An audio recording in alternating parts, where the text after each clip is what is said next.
Did you know that the word Halloween can be translated as Holy Night? But holy for whom? What happens when a night meant to be sacred is hijacked by rituals of death and darkness? In this video, we're dismantling Halloween.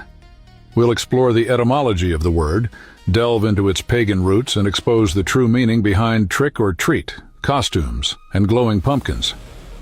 Our goal is to reveal the spiritual aspect many overlook. Stay until the end to understand why, as Christians, celebrating Halloween is spiritually dangerous, and how American culture turned an ancient Druid ritual into a billion-dollar industry that enters many American homes every year. The word Halloween comes from something that sounds sacred. It contracts from All Hallows' Eve, meaning the evening before All Saints' Day. In the Christian calendar, November 1st was set aside to honor believers who had died in faith. The night before became known as the eve of this holy day. But here begins our first discovery. When church leaders chose November 1st for All Saints' Day, that date was already occupied. Ancient peoples across northern Europe already marked this time with rituals far older than any Christian observance. The church tried to overlay a holy remembrance on top of existing pagan celebrations. Think of it like painting white over a dark stain. From a distance it might look clean, but underneath the original mark remains, and given enough time it bleeds through. This is exactly what happened with Halloween. The attempt to create a Christian holy day on this date did not purify the older customs. Instead, it absorbed them. The darkness put on a costume of light, but it never changed what it was underneath. A night meant for life and holiness was seized by rituals of death and darkness. It is a classic case of religious mixing where darkness wore a light costume. The very name that sounds holy became a doorway for something else entirely. And to understand what walked through that door, we must travel back before the Christian calendar, to the festival that refused to die. So we've discovered the name sounds holy, but it covers something much older. What was already happening on October 31st that the church tried to replace? Let's meet the real birthday of Halloween. Long before anyone called it All Hallows' Eve, the Celts of ancient Britain and Ireland knew October 31st by another name, Samhain. This was their New Year's Eve, but not like ours with fireworks and resolutions. Samhain marked the death of the year. Picture those ancient hills as October ended. The last harvest was gathered. The green fields turned brown. Animals were brought in from pasture. Winter was coming, and with winter came death. The Celts watched their world dying around them, and they believed that on this one night, death itself drew near. They believed the veil grew thin and the dead walked. On Samhain night, the boundary between the living and the dead became like tissue paper.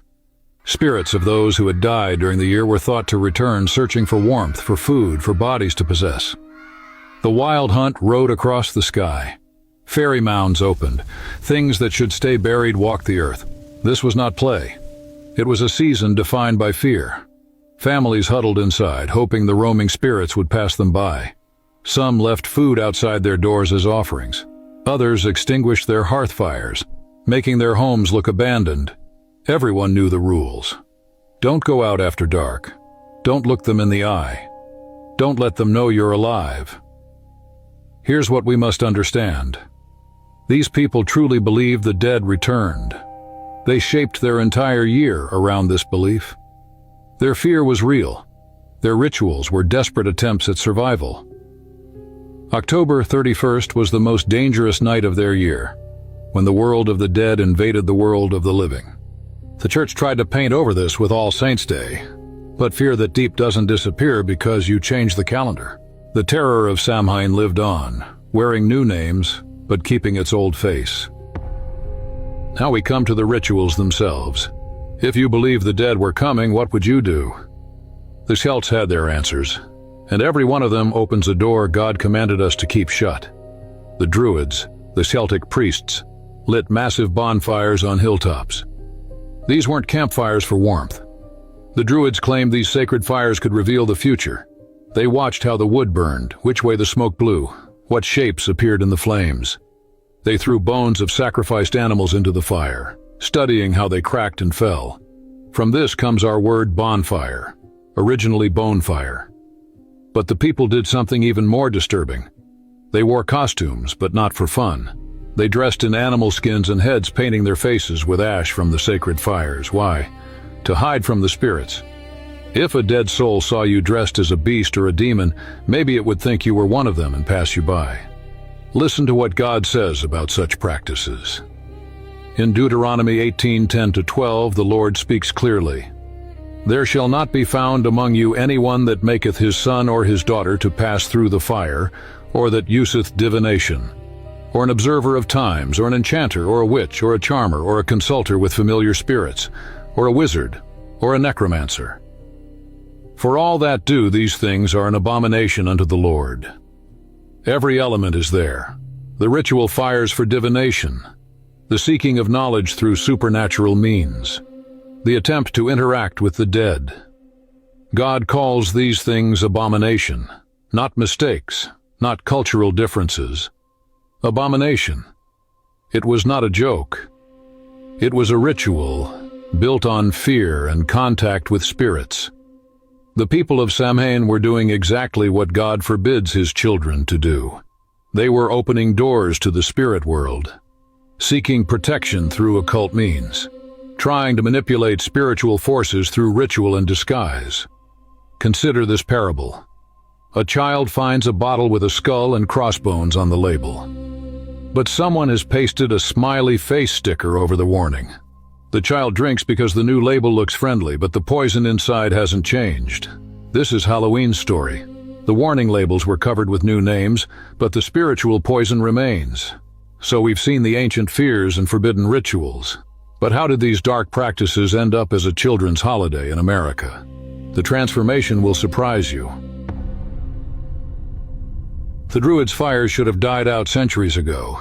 The costumes should have stayed buried with the old ways. But in the 1800s, something unexpected brought them back to life. The Irish potato famine sent over 1 million Irish immigrants to America. They brought their October traditions with them, including what remained of Samhain, now wearing its Christian costume as All Hallows' Eve. But America was different. Here, communities were looking for reasons to gather, for shared celebrations that could unite neighborhoods. Halloween got a makeover. Community leaders worked to take the frightening elements out, to make it a party for everyone. Newspapers encouraged parents to remove anything frightening or grotesque from Halloween celebrations. The focus shifted to games, treats, and community fun. By the 1920s and 1930s, Halloween had become a massive community event. Towns held parades, schools organized parties. The candy industry saw opportunity and poured money into promoting trick-or-treating. By the 1950s, Halloween was a multi-million-dollar business. America stripped the obvious pagan skin, wrapped it as fun, and sold it back to the world. Movies spread the American version globally. Television shows made Halloween episodes. The commercial machine turned a night of terror into a night of profit. The packaging changed. The poison did not. Think about what happened. Business interests took rituals designed to appease evil spirits and marketed them as harmless fun. They kept all the symbols of death, witchcraft, and fear, but told us they didn't mean anything anymore. Like keeping a loaded gun as a toy because we painted it bright colors. Today, Halloween is a $6 billion industry in America alone. It has spread to countries that never knew Samhain, never heard of Druids, never feared the thinning veil. Japan celebrates Halloween now. So does Singapore, Brazil, and India. America exported its sanitized version of ancient fears around the globe. We're halfway through our journey tonight. We've seen how a pagan festival got a Christian name, how immigrant traditions became American celebration, and how commerce spread it worldwide. Now let's examine what we actually do on Halloween night and what it really means. Every Halloween, children approach doors with the same phrase, trick or treat. We think it's cute, but do we hear what they're really saying? Give me something, or I'll do something bad to you. It's a threat wrapped in a sing-song voice. This custom has two dark roots. First, medieval souling, where poor people went door to door on All Souls' Day, offering prayers for the dead in exchange for food. They believed their prayers could help souls escape purgatory faster. The treat bought spiritual favor for the household's deceased. The second route reaches back to Samhain itself. Celts left food outside their doors for roaming spirits. Offer something to the wandering ones or expect trouble. If the spirits found no offering, they might curse your home, destroy your crops, or possess your children. Modern trick-or-treating combines both practices. Children dressed as spirits come to your door demanding payment. The threat of a trick echoes the ancient fear of spiritual retaliation. We've made it playful, but the transaction remains the same: appeasement to avoid harm. Here's a simple question. If a stranger came to your door any other night of the year and said, "Give me something or I'll vandalize your property," what would you call that? Extortion. But on Halloween, we call it tradition. The candy in the bowl is more than sugar and chocolate. It's the continuation of an ancient transaction with darkness. Every trick or treat echoes the old bargain: feed the spirits or face their wrath. We've forgotten the origin, but we keep performing the ritual. Now we dress our children as the very things ancient peoples feared. We send them out as witches, demons, ghosts, and monsters.